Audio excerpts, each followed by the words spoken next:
Hello student, good morning. आज हम लोग क्लास 9 की पाठ्य पुस्तक फिजिक्स में बल तथा गति का नियम चैप्टर से आज कुछ बातों पर चर्चा करेंगे। तो आइए आज हम लोग बल तथा गति का नियम चैप्टर में आज जानकारी प्राप्त करते हैं। प्लीज मेरे YouTube चैनल को लाइक सब्सक्राइब करें, साथ ही अगर अच्छा लगे कमेंट और शेयर करें, बेल बटन दबाना ना भूलें। तो आइए प्यारे बच्चों, बल तथा गति का नियम। सर्वप्रथम हम लोग बल के बारे में, जिसे फोर्स कहते हैं, FORC, फोर्स क्या है, बल क्या है।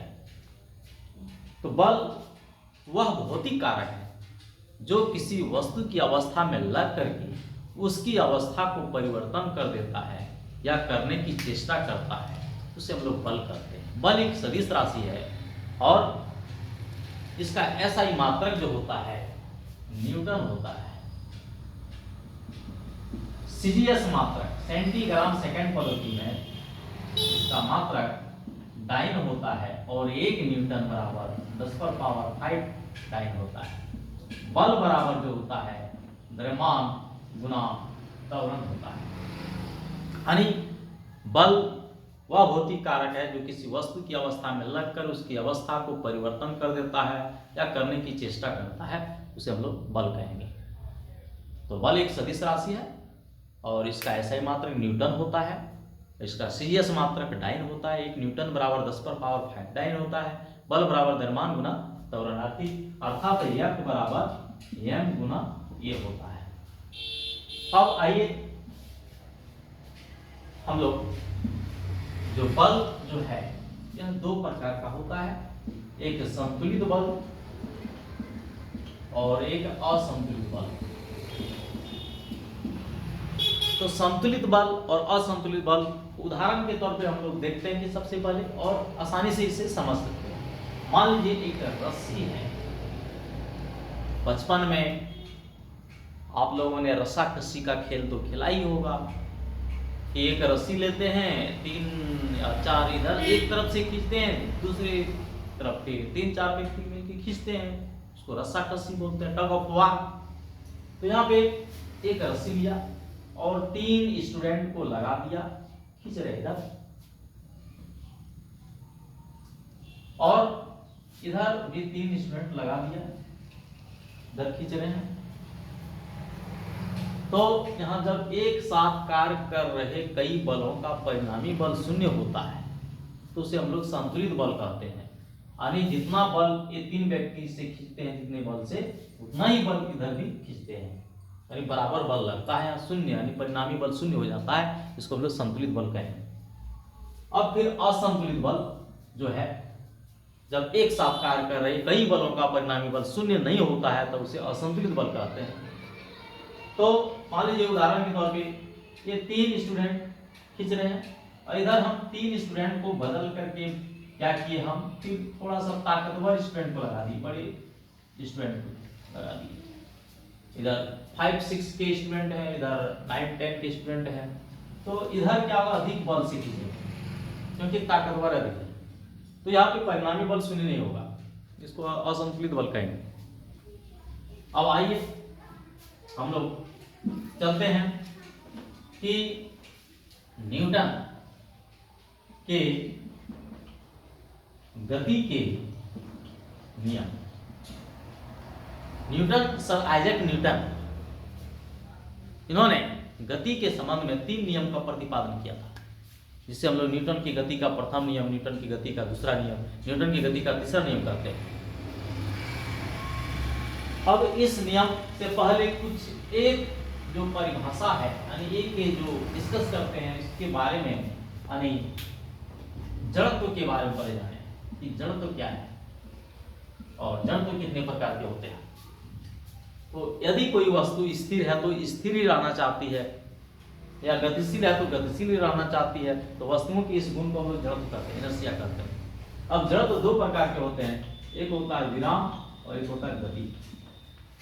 तो यदि कोई वस्तु स्थिर है तो स्थिर ही रहना चाहती है, यानी वस्तु की इस गुण को हम लोग विराम जड़त्व कहते हैं। और यदि कोई वस्तु गतिशील है तो गतिशील रहना चाहती है, तो वस्तुओं के इस गुण को हम लोग गति जड़त्व कहते हैं।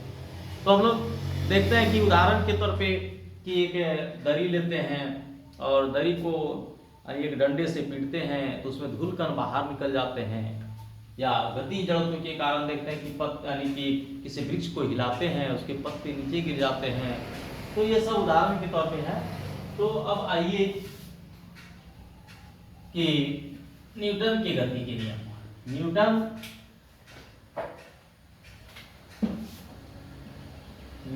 के गति के नियम। सर आइजैक न्यूटन जो इसने गति के संबंध में 3 नियम का प्रतिपादन किया था। न्यूटन की गति का प्रथम नियम, न्यूटन की गति का दूसरा नियम, न्यूटन की गति का तीसरा नियम। अब आइए न्यूटन की गति का प्रथम नियम को सबसे पहले हम लोग जाने।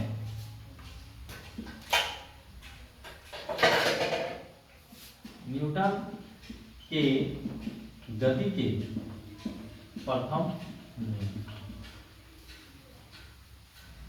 प्रथम नियम क्या कहता है?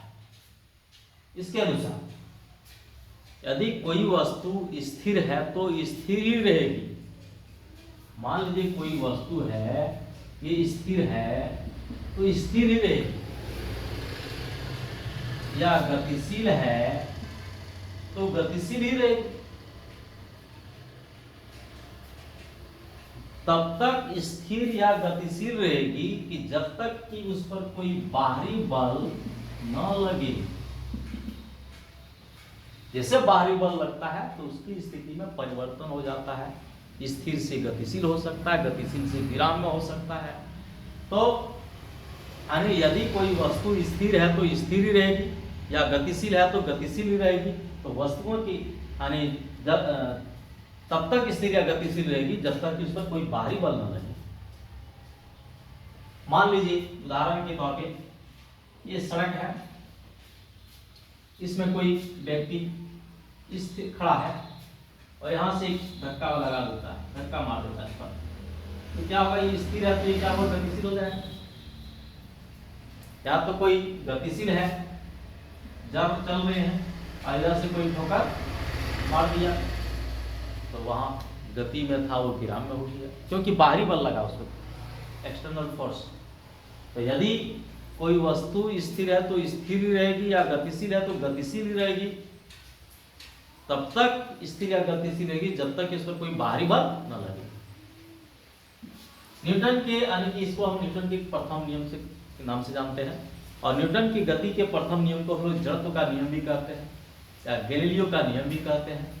और इस नियम से हम लोग बल की परिभाषा प्राप्त होता है। इस नियम से बल की परिभाषा प्राप्त होता है। तो बल की परिभाषा आप लोगों ने जाना था कि बल वह भौतिक कारक है जो किसी वस्तु की अवस्था में लगकर उसकी अवस्था को परिवर्तन कर देता है, करने की चेष्टा करता है। अब आइए न्यूटन की गति के दूसरा नियम। दूसरा नियम क्या है? कोई वस्तु है, इसका द्रव्यमान नियम है, इसमें कोई असंतुलित बल लगता है और इसमें त्वरण क्या होता है? ये उत्पन्न होता है। तो किसी वस्तु पर लगा असंतुलित बल उस वस्तु के द्रव्यमान तथा त्वरण के गुणनफल के समानुपाती होता है। यानी F बराबर जो ma जो होता है, यानी बल का व्यंजक प्राप्त होता है। न्यूटन की गति के दूसरे नियम से बल का व्यंजक प्राप्त होता है। तो न्यूटन गति का दूसरा नियम कहता है कि किसी वस्तु पर लगा असंतुलित बल उस वस्तु के द्रव्यमान तथा त्वरण के गुणनफल के समानुपाती होता है, अर्थात F समानुपाती ma या न्यूटन की गति का दूसरा नियम कहता है। और इस नियम से बल का व्यंजक प्राप्त होता है। अब आइए न्यूटन गति का तीसरा नियम। तीसरा नियम क्या है? दो वस्तु मैंने लिया और दो वस्तुओं के बीच एक अनोन्य क्रिया होती है। पहले वस्तु द्वारा दूसरी वस्तु पर लगाया गया बल और दूसरे वस्तु द्वारा पहले वस्तु पर लगाया गया बल बराबर और विपरीत दिशा में होती है। अर्थात क्रिया तथा प्रतिक्रिया बराबर और विपरीत दिशा में होती है। उसे हम लोग न्यूटन की गति का तीसरा नियम कहते हैं। और इसके उदाहरण के तौर पे हम लोग जैसे जानते हैं कि बंदूक से जब गोली छोड़ते हैं तो पीछे से क्या होता है, धक्का मारता है, इधर से क्रिया देते उधर से प्रतिक्रिया देता है, तो बराबर होता है दोनों, लेकिन विपरीत दिशा में होता है। फिर उदाहरण के तौर पर जैसे नाव से अगर पानी में कूदते हैं तो नाव पीछे खिसक जाता है, तो यहाँ पे जैसे हम लोग क्रिया करते हैं उधर से प्रतिक्रिया बोल देता है, और दोनों विपरीत दिशा में होती है, बराबर विपरीत दिशा में। अर्थात क्रिया तथा प्रतिक्रिया जो होती है, यानी क्रिया बराबर माइनस प्रतिक्रिया, बराबर हुआ लेकिन विपरीत दिशा में है। तो न्यूटन गति का तीसरा नियम करता है। अब जो है हम लोग यानी संवेग के बारे में जानेंगे, यानी इसको मोमेंटम कहेंगे। मोमेंटम जो है किसी वस्तु के द्रव्यमान तथा वेग के गुणनफल को संवेग कहते हैं। v बराबर यानी m इंटू v, यानी द्रव्यमान इंटू वेग। किसी वस्तु के द्रव्यमान तथा वेग के गुणनफल को संवेग कहते हैं। संवेग को v द्वारा सूचित करते हैं, संवेग वाले v बराबर m गुना v, और संवेग का जो SI मात्रक होता है किलोग्राम मीटर प्रति सेकंड होता है। यह एक सदिश राशि है, संवेग सदिश राशि है। अब आइए संवेग संरक्षण का सिद्धांत क्या है। संवेग संरक्षण का सिद्धांत, तो बाह्य बल की अनुपस्थिति में वस्तुओं के कुल निकाय का संवेग संरक्षित रहता है। बाह्य बल अर्थात बाहरी बल की अनुपस्थिति में वस्तुओं के कुल निकाय का संवेग संरक्षित रहता है, जिसे हम लोग संवेग संरक्षण का सिद्धांत कहते हैं। और इसमें टक्कर के पूर्व का संवेग जब होगा, टक्कर के पूर्व का संवेग बराबर टक्कर के बाद का संवेग, अर्थात यानी m1 u1 plus m2 u2 बराबर m1 v1 plus m2 v2, यानी टक्कर के पूर्व का संवेग बराबर टक्कर के बाद का संवेग। यानी संवेग संरक्षण का सिद्धांत कहता है कि बाह्य बल की अनुपस्थिति में वस्तुओं की कुल निकाय का संवेग संरक्षित रहता है, इसे हम लोग संवेग संरक्षण का सिद्धांत कहते हैं। Laws of conservation of momentum. धन्यवाद, फिर अगले क्लास में हम लोग मिलेंगे। ओके।